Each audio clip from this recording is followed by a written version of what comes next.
నమస్తే ఏటీ తెలుగు న్యూస్ కు స్వాగతం. ముందుగా బులెటిన్ లో హెడ్లైన్స్ చూద్దాం. పిఠాపురం నియోజకవర్గ నాయకులు కార్యకర్తల సమావేశంలో జనసేన పార్టీ ప్రధాన కార్యదర్శి శ్రీ నాగబాబు. జగన్ కు చంద్రబాబు మాస్ వార్నింగ్.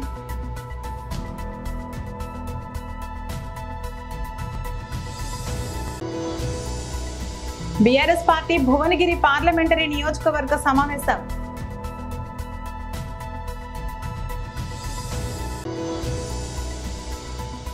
600 మంది ఉద్యోగులను తొలగించిన యాపిల్ కంపెనీ.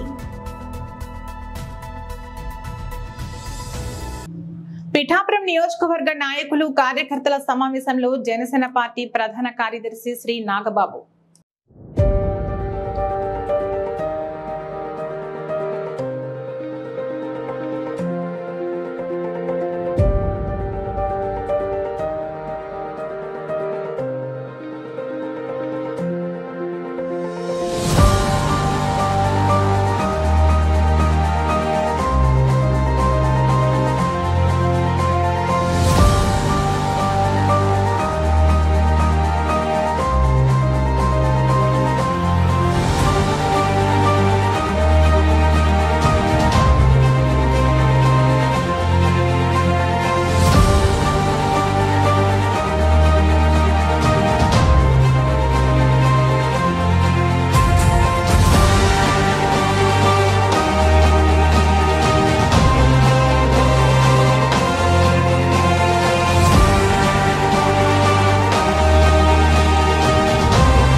టీడీపీ అధినేత చంద్రబాబు నాయుడు పశ్చిమ గోదావరి జిల్లా గోపాలపురంలో ప్రజాగళం సభకు హాజరయ్యారు. ఈ సందర్భంగా ఆయన ప్రసంగిస్తూ టీడీపీ శ్రేణులు స్పీడ్ పెంచాలని, ఫ్యాన్ తుక్కు అయిపోవాలని పిలుపునిచ్చారు. గతంలో ఏ ముఖ్యమంత్రిని కూడా సైకో అనలేదని ఇప్పుడు ఎందుకు అంటున్నామో ఆలోచించాలని అన్నారు. టీడీపీ సభలో సైకో పాట పెడితే ప్రజలు ఉత్సాహంగా డాన్స్ చేయడం చూస్తుంటే వారిలో ఎంత ఆవేశం ఉందో అర్థమవుతుందని చంద్రబాబు వివరించారు. మే 13న జరిగే ఎన్నికల్లో ఇక్కడి ప్రజలు 2 బటన్లు నొక్కాలని, ఒక బటన్ సైకిల్ పై వెంకటరాజు కోసం నొక్కాలని, మరో బటన్ పార్లమెంట్ అభ్యర్థి పురంధేశ్వరి కోసం కమలం గుర్తుపై నొక్కాలని పిలుపునిచ్చారు. మీరు నొక్కే బటన్ తో ఉత్తుత్తి బటన్ నొక్కేవాడిని ఇంటికి పంపిద్దామని వ్యాఖ్యానించారు. ఈ సీఎం ఎంత మోసం చేస్తాడంటే అన్ని నంగనచ్చి కబుర్లు చెబుతాడు. మొదట సిద్ధం అన్నాడు, ఇప్పుడు మేమంతా సిద్ధం అంటున్నాడు. ఒక్కో మీటింగ్ కు 1500 బస్సులు. వీళ్ల అబ్బసొమ్మ, ఈ రాష్ట్రం వీళ్ల తాత జాగీరా. మనుషులకు డబ్బులిచ్చి బిర్యానీ పెట్టి మద్యం పోయించి మత్తులో ముంచి వాళ్ళని మీటింగు తీసుకొస్తున్నారు. అవునా కాదా? రాకపోతే పెన్షన్లు ఇవ్వబోమని బెదిరిస్తున్నారు. మీ తాత సొత్త ధర్మాన్ని మనం కాపాడుకుంటే ఆ ధర్మం మనల్ని కాపాడుతుందని అన్నారు. ఇప్పుడు మేము సిద్ధమన్నారు. ఒక్కొక్క మీటింగ్ 1500 బస్సులు. వీళ్ళ అబ్బస్సొమ్ము ఇవన్నీ. వీళ్ళ తాత జాగీరి రాష్ట్రం. మనుషులందరినీ డబ్బులిచ్చి బిర్యానీ పెట్టి మద్యం పోయిపించి మత్తులో పెట్టి మీటింగ్లు వేస్తారు. అవునా కాదా అని మిమ్మల్ని అడుగుతున్నా. బెదిరిస్తున్నారు. పెన్షన్ ఇవ్వరంటే వాళ్ళ తాత సొత్తు. నేను అనుకుంటే నీకు ఒక్కడికి పెన్షన్ వచ్చేదా? ఒకటే చెప్తున్నా, ధర్మానికి ధర్మం, న్యాయానికి న్యాయం, దెబ్బకు దెబ్బ తీయడానికి కూడా సిద్ధంగా ఉన్నాం. ఏం తమిళ అవునా కాదా? ధర్మాన్ని కాపాడుకుంటే ఆ ధర్మం మనల్ని కాపాడుతుంది. అందుకని ఒక్క ఎగ్జాంపుల్ చెప్తున్నా. గోపాలపురం గట్టిగా కేకేసి తినపడేది పోలవరం. అవునా కాదా? ఇక్కడే కాలువ పోతా ఉందా లేదా? పోలవరం కాలువ. నేను అడుగుతున్నా మిమ్మల్ని, ఈ పోలవరం ప్రాజెక్టు ఆంధ్రప్రదేశ్ రాష్ట్రానికి ఒక వరం లాంటిది. మీరు ఒక్కసారి ఆలోచించండి. దేశంలోనే అతిపెద్ద ప్రాజెక్టు. 50 లక్షల క్యూసెక్స్ ఆఫ్ నీళ్లు. పెద్దగా ఫ్లడ్ వస్తే నీళ్లు వస్తాయి. ఆ ప్రాజెక్ట్ ఏదైనా ప్రమాదంలో పడితే తూర్పు గోదావరి, పశ్చిమ గోదావరి చాలా భయంకరంగా తయారయ్యే పరిస్థితి వస్తుంది. ఇది ఒక మల్టీపర్పస్ ప్రాజెక్ట్. ఇది 2000 టీఎంసీ నీళ్లు మనం వాడుకునే అవకాశం ఉంది. 2000 టీఎంసీ నీళ్లు వాడుకుంటే ఈ రాష్ట్రంలో కరువు అనే మాటే ఉండదు. నేను అందుకే ఆలోచించా, మనకు ఈ ప్రాజెక్ట్ని బైఫర్కేషన్లో పెట్టారు. రాష్ట్రం విడిపోయినప్పుడు ఈ రాష్ట్రానికి న్యాయం చేయాలని పోలవరం ఇచ్చారు. నేను ఆ రోజు ఒకటి అడిగాను ప్రధానమంత్రి గారిని, ఇప్పుడు కాదు 2014లో నేను ఇక్కడ గెలిచాను. ప్రధానమంత్రి బీఆర్ఎస్ పార్టీ భువనగిరి పార్లమెంటరీ నియోజకవర్గ సమావేశం. జై తెలంగాణ, జోహార్ తెలంగాణ, మన వీరులకు కేసీఆర్ గారి నాయకత్వం. గౌరవనీయులు సభాధ్యక్షత వహిస్తున్న జిల్లా పార్టీ అధ్యక్షులు పెద్దలు రామకృష్ణారెడ్డి గారు, మాజీ మంత్రివర్యులు గౌరవనీయులు మిత్రులు జగదీశ్వర్ రెడ్డి గారికి, సీనియర్ నాయకులు మాజీ మంత్రివర్యులు పెద్దలు పొన్నాల లక్ష్మయ్య గారికి, గౌరవ శాసనసభ్యులు పల్లా రాజేశ్వర్ రెడ్డి గారికి, గౌరవ శాసన మండలి సభ్యులు మల్లేశమన్న గారికి, గౌరవనీయులు జడ్పీ చైర్మన్ సందీప్ గారు, మరి వేదిక మీద ఉన్న, మీరు పర్మిషన్ ఇస్తే పేర్లు తీసుకోకుండా స్టార్ట్ చేస్తా, మాజీ శాసనసభ్యులు, మాజీ పార్లమెంట్ సభ్యులు, సీనియర్ నాయకులు, ఎంపీపీలు, జెడ్పీటీసీలు, మాజీ మున్సిపల్ చైర్మన్లు, వేదిక మీద ఉన్న బీఆర్ఎస్ పార్టీ నాయకత్వానికి, ముఖ్యంగా ఈ వేదిక ముందున్నటువంటి బీఆర్ఎస్ పార్టీ కుటుంబ సభ్యులకు, మా భువనగిరి జర్నలిస్ట్ మిత్రులందరికీ పేరు పేరున నమస్కారం తెలియజేస్తా ఉన్నాం. మిత్రులారా, నేను ఈరోజు మనందరం ఒక స్ఫూర్తితో ముందుకు కదలాల్సిన సందర్భం. 2014లో ఆ రోజు బీఆర్ఎస్ పార్టీని ఏ రకంగా అయితే లోక్సభలో మనం గెలిపించుకున్నామో, ఇప్పుడు ఈ 2024లో కూడా మనందరం కూడా కట్టుగట్టి జట్టుగట్టి గట్టిగా పనిచేస్తే గులాబీ జెండాను ఖచ్చితంగా ఎగిరేసేటువంటి అవకాశం ఉంది. మనకు ఒక 40 రోజులు టైం ఉంది. ఈ 40 రోజులు మనం గట్టిగా కష్టపడి పనిచేస్తే తప్పకుండా భువనగిరి మనం సీటు గెలవగలుగుతాం. ఇవాళ ఒక విషయం ప్రజలకు క్లారిటీ ఉన్నది. కాంగ్రెస్ పార్టీ ఎన్నికల ముందు ఏ రకమైన హామీలు ఇచ్చింది? 100 రోజుల్లో 6 గ్యారెంటీలు అమలు చేస్తామని, 13 హామీలు అమలు చేస్తామని. అమెరికాకు చెందిన బహుళజాతి టెక్ కంపెనీ యాపిల్ 600 మందికి పైగా ఉద్యోగులకు ఉద్వాసన పలికింది. కారు, స్మార్ట్ వాచ్ డిస్ప్లే ప్రాజెక్టులను నిలిపివేసిన నేపథ్యంలో ఈ నిర్ణయం తీసుకుంది. ఈ విషయాన్ని కాలిఫోర్నియా ఎంప్లాయ్మెంట్ డెవలప్మెంట్ డిపార్ట్మెంట్ కు తెలియజేసింది. కాలిఫోర్నియా కేంద్రంగా పనిచేస్తున్న యాపిల్ విభాగం కుపెర్టినో 8 వేర్వేరు రిపోర్టుల ద్వారా విషయాన్ని తెలియజేసింది. Worker adjustment and retraining notification program కు అనుగుణంగా ఈ నిర్ణయాన్ని తీసుకున్నట్లు వివరించింది.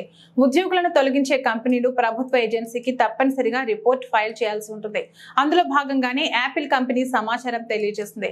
కాలిఫోర్నియాలోని శాంటా క్లారాలో ఉన్న ప్రధాన కార్యాలయంలో 371 మంది ఉద్యోగులను తొలగించినట్లు రిపోర్టులు పేర్కొంటున్నాయి. పలు శాటిలైట్ ఆఫీసులలో డజన్ల సంఖ్యలో ఉద్యోగులు ప్రభావితమయ్యారని తెలిపాయి. మరికొంతమందిని వేరు టీంలలోకి పంపించారు.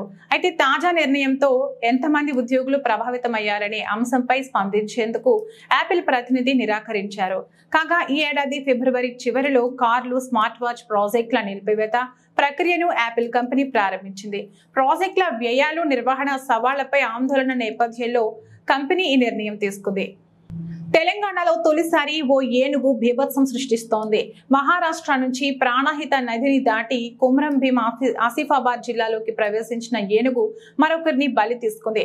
బుధవారం మధ్యాహ్నం చింతల మానేపల్లి మండలం బూరేపల్లి సమీపంలో మిరపకాయలేరుతున్న అల్లూరి శంకర్ 55ను తొండంతో కొట్టి చంపిన ఏనుగు 24 గంటలు కూడా గడవక ముందే నిన్న తెల్లవారుజామున పెంచికలపేట మండలం కొండపల్లికి చెందిన రైతు కారు పోసన్న 65ను తొక్కి చంపేసింది.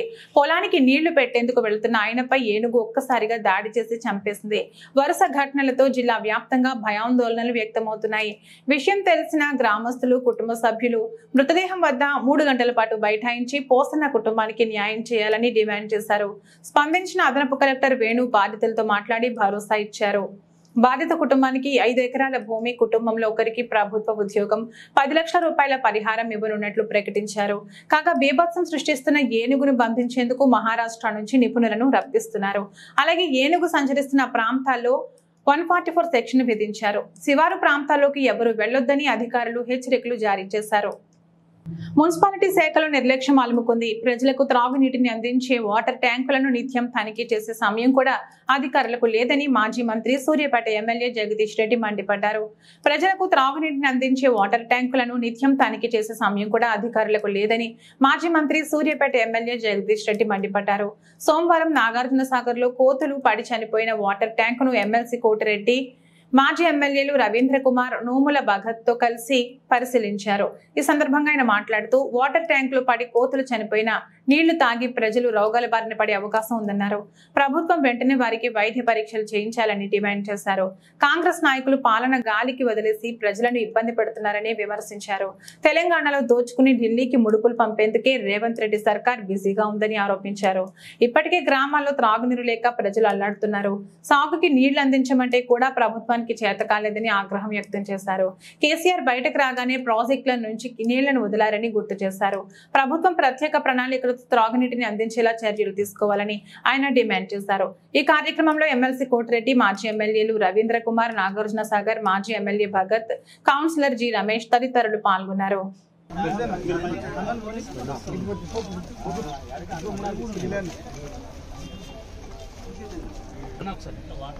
ఇప్పుడు దీన్ని కట్ చేసి లైన్ మారుతుంది.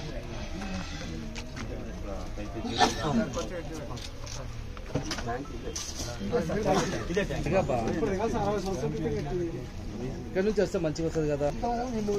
కాలనీ వాళ్ళు రేట్లు వేసుకొస్తారు అలా పడకుండా మొత్తం క్లోజ్ అయిన తర్వాత కోతులు కొంచెం బొక్క వేసుకొని అవి కొంచెం దీన్ని క్లీన్ చేసేస్తాం.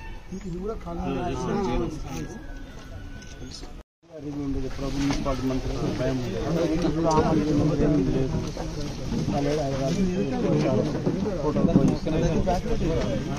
మనం చెప్తే మనకు అర్థం కాదు. రాబోయే పార్లమెంట్ ఎన్నికలు దృష్టిలో పెట్టుకుని ఘట్కేసర్ పోలీసులు ఘనపూర్లో ఫ్లాగ్ మార్చ్ నిర్వహించారు. ఎన్నికలు ప్రశాంతంగా నిర్వహించుకోవాలి, అలాగే ఓటరు తమ ఓటు హక్కును ఎవరికి భయపడకుండా నిర్భయంగా ఓటు హక్కును వినియోగించుకోవాలి అని ముఖ్య ఉద్దేశంతో ఈ ఫ్లాగ్ నిర్వహించిన ఘట్కేసర్ పోలీసులు ఘట్కేసర్ మున్సిపాల్లో ప్రతి కాలనీ, ఘన్పూర్ గ్రామంలోని ప్రతి గల్లీలో పోలీసులు కవర్ చేస్తూ ఫ్లాగ్ మార్చ్ నిర్వహించారు. ఈ కార్యక్రమంలో సిఐ సాయిదులు, క్రైమ్ సిఐ శ్రీనివాస్, ఎస్ఐలు అశోక్, రాము, ఇతర పోలీస్ సిబ్బంది తదితరులు పాల్గొన్నారు.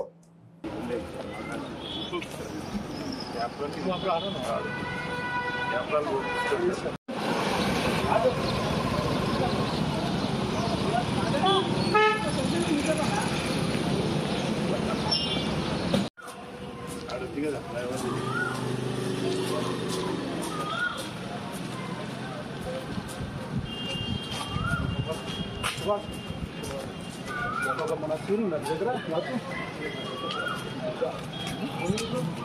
బొక్కబాయ్ కాదు బొక్కబాయ్ వణకం.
నిజామాబాద్ జిల్లా మాకూర్ మండల కేంద్రంలో శ్రీ సీతారామాంజనేయ ఆలయ విగ్రహ ప్రతిష్ఠ కార్యక్రమంలో ఎమ్మెల్యే పైడి రాకేష్ రెడ్డి పాల్గొనడం జరిగింది. విగ్రహ ప్రతిష్ఠ కార్యక్రమాన్ని గ్రామస్తులు ఘనంగా నిర్వహించారు. ఆలయ అర్చకులు ఎమ్మెల్యేను ఘనంగా సన్మానించారు. ఈ సందర్భంగా భక్తులను ఉద్దేశించి ఎమ్మెల్యే మాట్లాడుతూ కొందరు రాజకీయ నాయకులు జై శ్రీరామ్ అనకూడదు అంటున్నారు. అది సరైనది కాదు. హిందువులు కలిసి లేకుంటేనే దాడులు జరుగుతున్నాయని పాకిస్తాన్, ఆఫ్ఘనిస్తాన్, బెంగాల్, కాశ్మీర్లను ఉదహరించారు. ఏ రాజకీయ నాయకుడైనా శ్రీరామును తిడితే రాళ్లతో కొట్టాలని ఆయన అన్నారు. ఆలయాలను కట్టుకోవడమే కాదు, ఆలయాలను పరిరక్షించుకోవడం కూడా ముఖ్యమే అన్నారు. ఏ ఒక్క నా కొడుకు ఇతర మతస్థుల గురించి మాట్లాడరు, కానీ హిందువుల గురించి మాత్రం మాట్లాడతారు అంటూ ఆవేశంగా అన్నారు. అవసరమైతే రజాకర్ సినిమా చూడండి, అందులో ఎలాంటి సంఘటనలు ఉన్నాయో, ఎలాంటి బాధలను హిందువులు అనుభవించారు అంటూ మాట్లాడారు. అదే సందర్భంలో కొందరు గ్రామస్తులు కల్పించుకుని ఇది దైవ కార్యం, ఇక్కడ సందర్భానికి తగ్గట్లు మాట్లాడండి, రాజకీయాలు వద్దు అంటుండగానే మరికొందరు ఎమ్మెల్యే గో బ్యాక్ అంటూ నినాదాలు చేయడంతో వివాదం మొదలైంది. సమయానికి పోలీసు సిబ్బంది కల్పించుకుని అందరినీ శాంతింపజేశారు.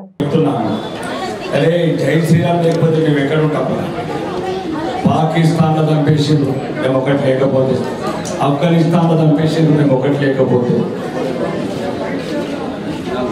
కాశ్మీర్ లో చంపేసిండ్రు మమ్మల్ని ఒకటి లేకపోతే, వెస్ట్ బెంగాల్ లో చంపేసిండ్రు మేము జై శ్రీరామ్ అనకపోతే.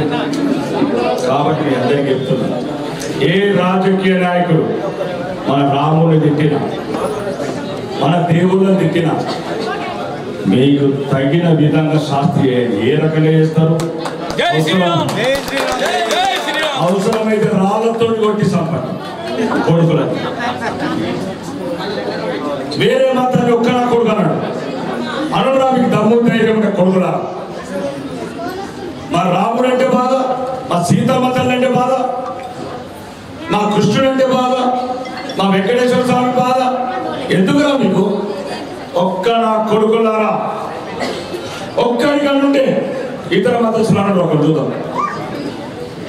కాబట్టి మీరు చెప్తున్నారు, వీలైతే రజాకర్షణలు జంజరాలు ఎట్లా వచ్చారు, బొట్టు ఎట్లా తెప్పారు, మంగళసూత్రం ఎట్లా తెప్పారు, బతుకమ్మలు ఎట్లా ఆడించాడు, మళ్ళా వస్తున్నది, మళ్ళా రజాకర్ల కొడుకు మళ్ళా పుట్టిన ఊరుకొకడు. కాబట్టి దయచేసి గుళ్ళు కట్టుకోవడం కాదు, గుళ్ళు కాపాడుకోవడం కూడా నేర్చుకోండి. ఈ రోజు గుడి ఎందుకు ఇంత పవిత్రంగా ఉన్నారు? మన దేవుడు, మన ధర్మం, మన గుడి, మన మాకులు అన్నమే కాదు. మన బతికేళ్ళినప్పుడు అన్నం ఏం చేస్తాం, మన బతికేళ్ళినప్పుడు ఇల్లు ఏం చేసుకుంటాం, మన బతికేళ్ళినప్పుడు పొలాలు ఏం చేసుకుంటాం, మన బతికేళ్ళినప్పుడు దాసరాలు ప్రార్థన ఏం చేసుకుంటాం. బొట్టు లేదు. పెద్దపల్లి జిల్లా ఎన్టీపీసీ మేడిపల్లి సెంటర్లోని గ్రీన్ బెల్ట్ ఏరియాలోని అక్రమ కట్టడాలన్నీ రామగుండం కార్పొరేషన్ అధికారులు తొలగించారు. అందుకు ప్రత్యామ్నాయంగా చిరు వ్యాపారాలు చేసుకునే వారికి ఎన్టీపీసీ ఆదివారం మార్కెట్ ముందు ఖాళీ స్థలంలో షాపులను వేసుకోవడానికి అనుమతినిస్తూ ఆ స్థలాన్ని చదును చేసి చిరు వ్యాపారులకు అప్పచెప్పింది. దీంతో చిరు వ్యాపారులు ఆ స్థలంలో తమ వ్యాపారాలను నడుపుకోవడానికి పూనుకోగా ఇప్పుడు కొత్తగా ఎన్టీపీసీ యాజమాన్యం ఆదివారం మార్కెట్కు అడ్డుగోడ పెట్టడంతో కొత్త తలనొప్పి వచ్చింది. ఈ విషయాన్ని చిరు వ్యాపారాలు రామగుండం ఎమ్మెల్యే మక్కాన్ సింగ్ రాజ్ ఠాకూర్ దృష్టికి తీసుకెళ్లగా అక్కడికి వచ్చిన ఎమ్మెల్యే ఫోన్లు ఎన్టీపీసీ అధికారులతో మాట్లాడటానికి యత్నించగా లైన్లోకి రాకపోవడంతో అడ్డుగోడను కూల్చివేయండి అంటూ చిరు వ్యాపారులకు తెలుపుతూ అక్కడే నిలబడి ఎన్టీపీసీ యాజమాన్యం కట్టిన అడ్డుగోడను కూల్చివేయించారు. కాగా స్థలాన్ని కేటాయించిన వారు కరెంట్ సౌకర్యం, నీడ సౌకర్యం కూడా కల్పించాలని చిరు వ్యాపారులు ఎమ్మెల్యేను కోరారు. ఎమ్మెల్యేతో పాటు కాంగ్రెస్ పార్టీ నాయకులు పాల్గొన్నారు.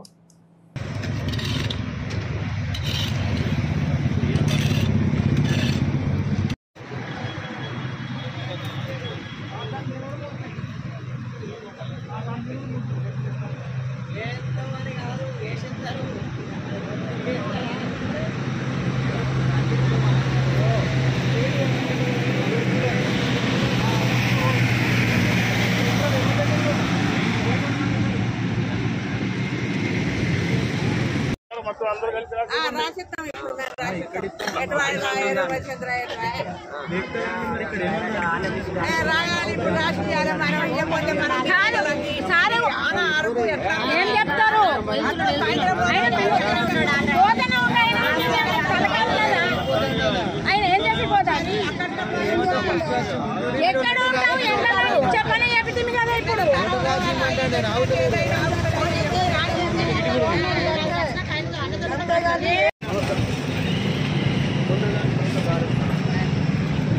ఒక దారి ఉందా ఒక మొత్తం 5 ఉండాల మొత్తం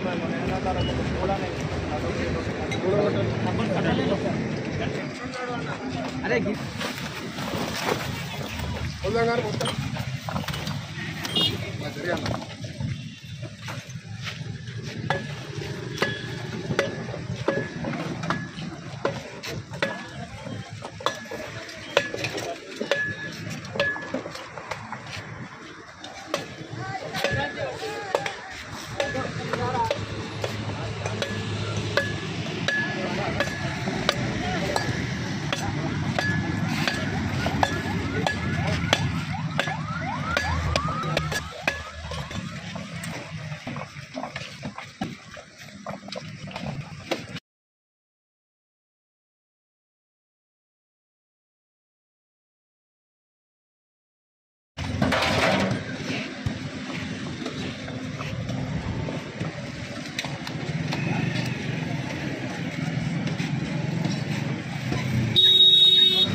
మంచిగా ఒక్కటే ఇస్తారు. మీరు 2 3 వేసుకుంటే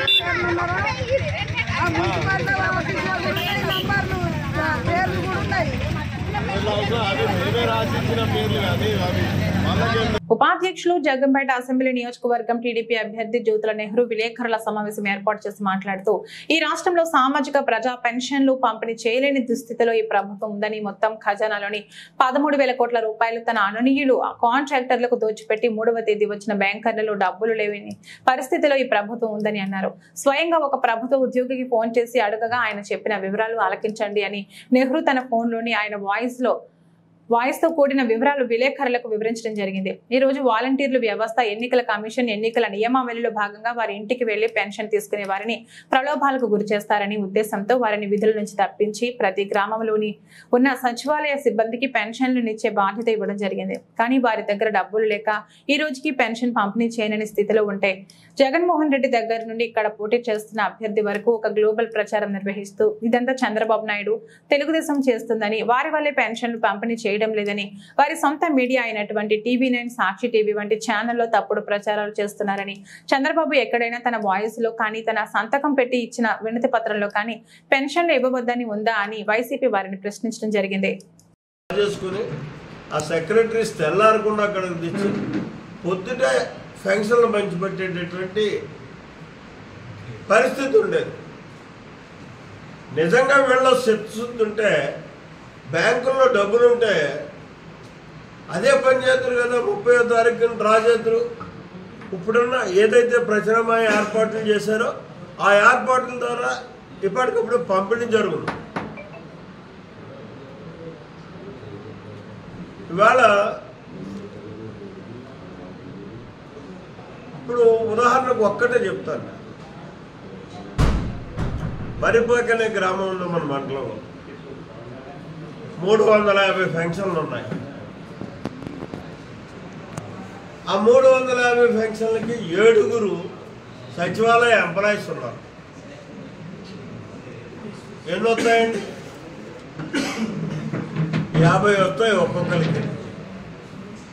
నిజంగా వీళ్ళు డబ్బులు ఇచ్చేసి ఆ సెక్రటరీ ఆజమాయిషీలో 7 పంపిణీ చేస్తే ఇంటింటికి గంటలో పంచి వస్తారు. 50 కుటుంబాలకి కూడా, 50 మందికి కూడా. దీన్ని కేవలం రాజకీయ ప్రయోజనం కోసం రేపు జరిగేటటువంటి ఎన్నికల్లో రాజకీయ లబ్ధిని చేకూర్చుకోవడం కోసం ఒక గ్లోబల్ ప్రచారం చేస్తున్నటువంటి పరిస్థితి ఉంది. ఈసీ ఇచ్చినటువంటి ఆదేశాలనే ఈ రకంగా గ్లోబల్ ప్రచారంతో చంద్రబాబు నాయుడిని న్యూనతపరచడానికి చేసేటటువంటి కార్యక్రమం ఇది తెలుగుదేశం పార్టీ మీద బురజల్లుతున్నటువంటి కార్యక్రమంగానే దీన్ని భావించాల్సి వస్తుంది. డబ్బులు లేవని ఏదైతే నేను చెప్పానో ఇది నా మాట కాదు. ఒక అధికారి నా ఫోన్లో మాట్లాడినటువంటి మాటను కూడా నేను ప్రత్యక్షంగా వినిపిస్తాను. మీరు కావాలనుకుంటే ఇప్పుడు కూడా జగంపేట స్టేట్ బ్యాంక్కి వెళ్ళి మీరు అడిగితే విలేకరులుగా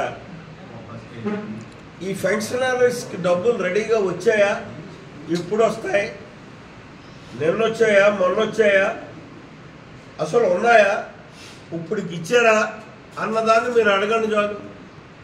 వాస్తవం ఏంటో అర్థమవుతుంది. ఇవాళ టీవీ నేను పెద్ద గ్లోబల్ ప్రచారం చేసేస్తుంది. అక్కడ రకరకాలు ఎవరెవరితో ఏదో తీసేసుకొని పంపేస్తున్నటువంటి పరిస్థితి ఉంది. ఇంక సాక్షి అయితే అసలు అర్థం పద్ధం లేనటువంటి విధానంలో వెళ్తున్నటువంటి పరిస్థితి ఉంది. సమాజానికి కరెక్ట్ మెసేజ్ ఇవ్వగలిగేదే పత్రికా లోకం, మీడియా ప్రపంచం. ఎప్పుడైతే గ్లోబల్ ప్రచారానికి వాళ్ళు కూడా ఒడిగట్టారో నైతిక విలువలు ఎక్కడ ఉంటాయండి, వాళ్ళ మీద నమ్మకం ఎక్కడ వస్తుంది? వాస్తవం అంటే చెప్పమానండి. చంద్రబాబు నాయుడు గారు వాయిస్ గారు, చంద్రబాబు నాయుడు గారి సిగ్నేచర్ గారు ఎలక్షన్ కమిషన్ పెట్టుంటే. బులెటిన్ ముగించే ముందు హెడ్లైన్స్ మరొకసారి. పిఠాపురం నియోజకవర్గ నాయకులు కార్యకర్తల సమావేశంలో జనసేన పార్టీ ప్రధాన కార్యదర్శి శ్రీ నాగబాబు. జగన్ కు చంద్రబాబు మాస్ వార్నింగ్.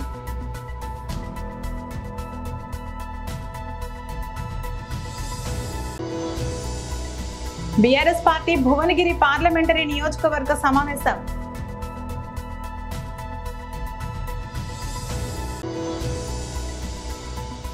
ఆరు 600 మంది ఉద్యోగులను తొలగించిన యాపిల్ కంపెనీ.